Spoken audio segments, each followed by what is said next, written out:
Hi friends, இன்றைக்கி நம்ம சேனலில் குழந்தைங்க லஞ்ச் பாக்ஸ்க்கெலாம் செஞ்சு கொடுக்குற மாதிரியான குயிக் அண்ட் சிம்பிளான ஒன் பார்ட் ஒரு பட்டாணி உருளைக்கிழங்கு சாதம் தான் எப்படி செய்கிறதுன்னு பார்க்க போகிறோம். ரொம்ப ஈஸியும் கூட.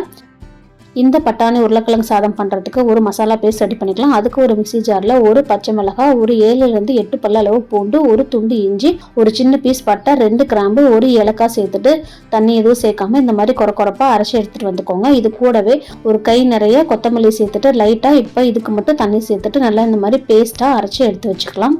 இந்த பேஸ்ட்டு தான் அந்த புலாவுக்கு டேஸ்ட்டு கொடுக்கும்.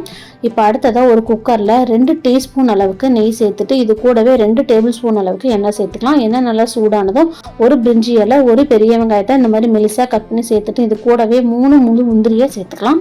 இப்போ அடுப்பை மீடியம் ஃப்ளேமில் வச்சுட்டு வெங்காயம் கண்ணாடி பதம் வர வரைக்கும் நல்லா வதக்கிக்கலாம். இந்த வெங்காயம் கோல்டன் கலரில் வர தேவையில்லை, லைட்டாக கண்ணாடி பதம் வந்தாலே போதும். இந்த அளவுக்கு வதங்கினதும் இதில் நம்ம அரைச்சி எடுத்து வச்சிருக்கிற இஞ்சி பூண்டு மல்லி பேஸ்ட்டை சேர்த்துக்கலாம்.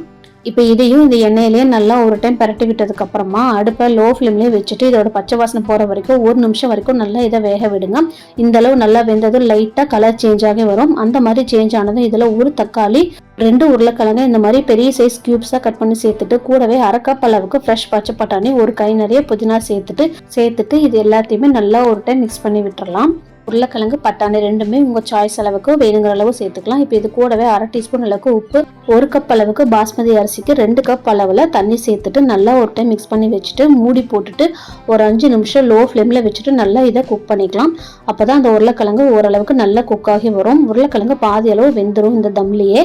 பாருங்கள், இந்த அளவு நல்லா கொதிச்சதும் 1/2 மணி நேரம் முன்னாடியே தண்ணியில் ஊற வச்ச 1 கப் அளவுக்கு பாஸ்மதி அரிசியை தண்ணியெல்லாம் வடிச்சிட்டு வெறும் அரிசியை மட்டும் இதில் சேர்த்துட்டு நல்லா கலந்து விடலாம். இப்போ இதை மூடி போட்டு அரிசி தண்ணி ரெண்டுமே சம அளவில் சுண்டி வர வரைக்கும் இதை நல்லா வேக விடுங்க. இந்த அளவுக்கு பக்குவத்தில் இருக்கணும். அரிசிக்கு மேலே லைட்டாக தண்ணி இருக்கணும். இந்த பக்குவத்தில் இருக்கிற போது தம் போட்டால் தான் கரெக்டாக தம்மாகி வரும். அரிசிக்கு கீழே தண்ணி போயிடுச்சு அப்படின்னா சரியாக தம்மாகாது. அடியில் இருக்கிற அரிசி லைட்டாக தீய ஆரம்பிச்சிடும்.